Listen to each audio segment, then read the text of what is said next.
आदरणीय सभापति जी, शीतकालीन सत्र का आरंभ हो रहा है और आज सदन के हम सभी माननीय सदस्यों के लिए ये गर्व की पल है आपका स्वागत करना और आपके मार्गदर्शन में सदन के माध्यम से देश को प्रगति की राह पर ले जाने के लिए महत्वपूर्ण विषयों पर चर्चा, महत्वपूर्ण निर्णय और उसमें आपका अमूल्य मार्गदर्शन एक बहुत बड़ा अवसर हम सबके लिए है। मैं सदन की तरफ से, मेरी तरफ से आपको बहुत बहुत बधाई देता हूं, आपका अभिनंदन करता हूं और आपको शुभकामनाएं देता हूं। और मैं विश्वास भी कर देता हूं कि सभी इस सदन में बैठे हुए माननीय सदस्य ये उच्च सदन की गरिमा को संभालते हुए आपकी गरिमा की भी सदा सर्वदा चिंता करेंगे, मर्यादा रखेंगे, ये मैं आपको विश्वास दिलाता हूं।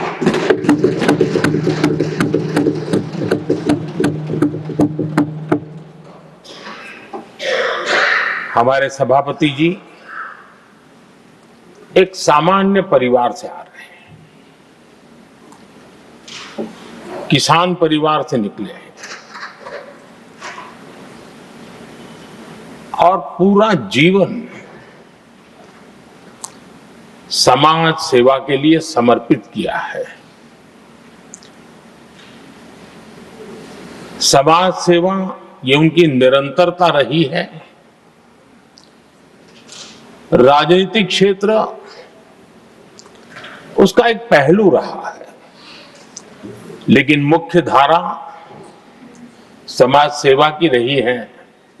समाज के प्रति समर्पित होकर के जितना कुछ अपने युवा काल से लेकर अब तक वो करते आए हैं, करते रहे हैं,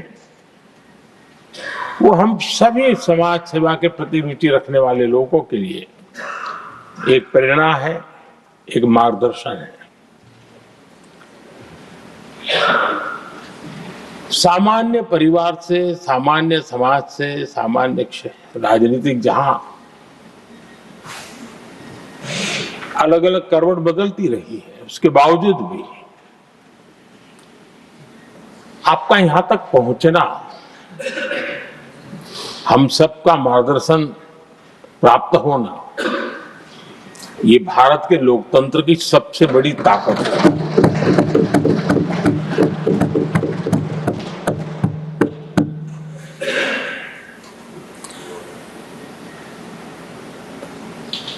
ये मेरा सद्भाग्य रहा है कि मैं आपको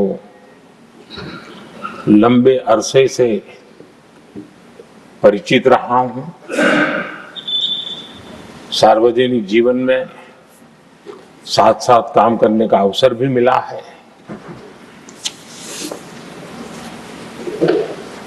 लेकिन प्रधानमंत्री के रूप में जब मुझे यहाँ दायित्व मिला और जब मैंने आपको अलग अलग जिम्मेवारियां में काम करते देखा, तो मेरे मन पर अतिशय सकारात्मक भाव जगना बहुत स्वाभाविक था। क्वायर बोर्ड के चेयरमैन के रूप में हिस्टोरिकली हाईएस्ट प्रॉफिट वाली इंस्टीट्यूशन में कन्वर्ट करना, यानी आपका किसी संस्था के प्रति समर्पण हो तो कितना विकास किया जा सकता है और कैसे दुनिया में उसकी एक पहचान बनाई जा सकती है, वो आपने करके दिखाया। आपको भारत के कई क्षेत्रों में बहुत कम लोगों को ऐसा अवसर मिलता है। आप झारखंड में, महाराष्ट्र में, तेलंगाना में, पुडुचेरी में राज्यपाल, लेफ्टिनेंट गवर्नर अलग अलग दायित्व संभालते रहे। और मैं देखता था कि झारखंड में तो आदिजाति समाज के बीच जिस प्रकार से आपने अपना नाता बना दिया था, जिस प्रकार से आप छोटे छोटे गांव तक दौरा करते थे, वहां के मुख्यमंत्री बड़े गर्व के साथ इन बातों का जब भी मिलते थे जिक्र करते थे। और कभी कभी वहां के राजनेताओं के लिए भी चिंता होती थी कि हेलीकॉप्टर हो या न हो, इसकी कोई परवाह किए बिना जो गाड़ी है आप चलते रहते थे, रात को छोटे छोटे स्थान पर रुक जाना। ये जो आपने एक अपना सेवा भाव था, उसको राज्यपाल के पद पर रहते हुए भी जिस प्रकार से आपने उसको एक नई ऊंचाई दी, इससे हम भली भांति परिचित हैं। मैंने आपको एक कार्यकर्ता के रूप में देखा है, एक सहयोगी के रूप में हम साथ काम किए हैं, सांसद के रूप में देखा है, अलग अलग पदों पर देखते हुए आज यहां पर पहुंचे। लेकिन मैंने एक बात महसूस की है कि आमतौर पर सार्वजनिक जीवन में पद पर पहुंचने के बाद कभी लोग पद का भार अनुभव करते हैं और कभी कभी प्रोटोकॉल में दब जाते हैं। लेकिन मैंने देखा है कि आपको और प्रोटोकॉल का कोई नाता ही नहीं रहा है, आप प्रोटोकॉल के परे रहे। और मैं समझता हूं सार्वजनिक जीवन में प्रोटोकॉल से मुक्त जीवन की एक ताकत होती है, और वो ताकत हम हमेशा आप में अनुभव करते रहे हैं, और ये हमारे लिए गर्व का विषय है। आदरणीय सभापति जी, आपके व्यक्तित्व में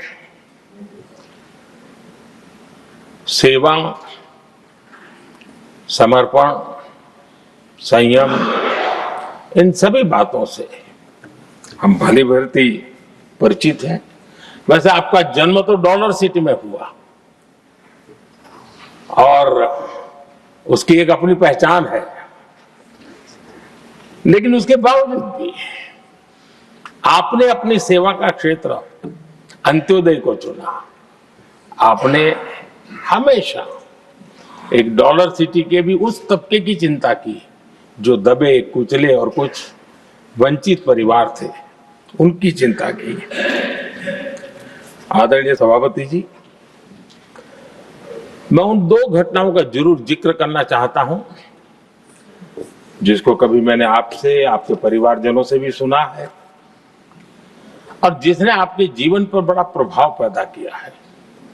बाल्यकाल में अविनाशी मंदिर के तालाब में आपका डूबने की संभावनाओं के बीच की अवस्था आपके लिए हमेशा रहा है कि मैं तो डूब रहा था, किसने बचाया, कैसे बचाया पता नहीं, मैं बच गया। और ईश्वर ने कुछ आप पर कृपा की, इस प्रकार का भाव आपके परिवार के लोग हमेशा बताते हैं। और दूसरा जो हम सब बहुत बारीकी से जानते हैं, जब कोयम्बतूर में लाल कृष्ण आडवाणी जी का यात्रा होने वाली थी, उसके कुछ समय पहले एक भयानक बम ब्लास्ट हुआ, शायद 60-70 लोग मारे गए। भयंकर बम ब्लास्ट था और उस समय आप बाल बाल बच गए थे। इन दोनों में जब आप ईश्वरीय शक्ति का संकेत देखते हुए अपने आप को समाज के प्रति अधिक समर्पित भाव से काम करने की जो आपने वजह के रूप में उसको कन्वर्ट किया, ये अपने आप में एक सकारात्मक सोच से बना हुआ जीवन का प्रतिबिंब है।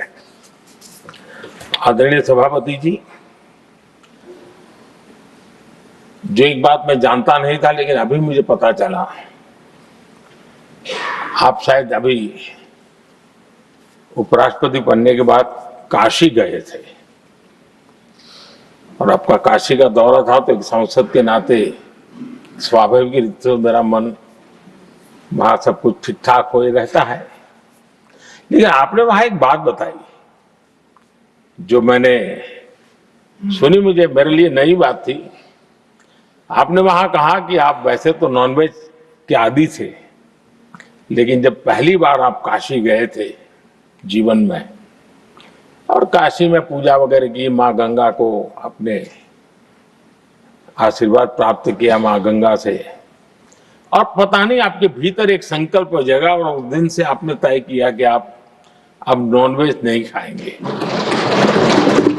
अब ये कोई न कोई सात्विक भाव, कोई नॉनवेज खाने वाले बुरे हैं ऐसा मैं नहीं कह रहा हूं, लेकिन आपके मन में काशी की धरती पर विचार आया, तो एक सांसद के नाते मेरे लिए भी एक स्मरण रखने वाली एक घटना के रूप में मैं उसको हमेशा याद रखूंगा।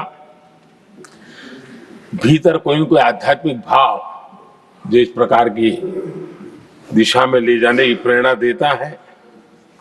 आदरणीय सभापति जी, छात्र जीवन से आपकी नेतृत्व सामर्थ्य रहा है, आज राष्ट्रीय नेतृत्व की दिशा में आप हम सब का मार्गदर्शन करने के लिए यहां विराजमान है।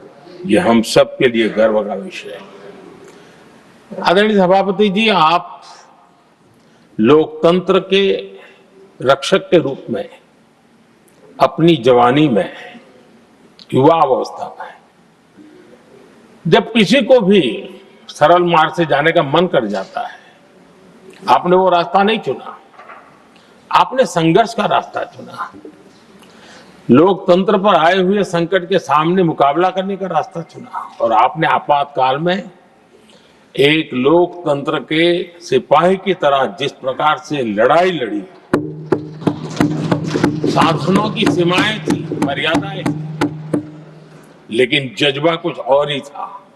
और वह उस क्षेत्र के सभी, उस सब पीढ़ी के नौजवान आज भी इमरजेंसी के खिलाफ की आपकी जो लड़ाई थी, लोकतंत्र के लिए आपका संघर्ष था, उसमें आपने जन जागृति के जो विविध कार्यक्रमों को अपनाया था, लोगों को जिस प्रकार से आप प्रेरित करते थे, वे हमेशा हमेशा के लिए लोकतंत्र प्रेमियों के लिए एक प्रेरणा देने वाली घटना रही।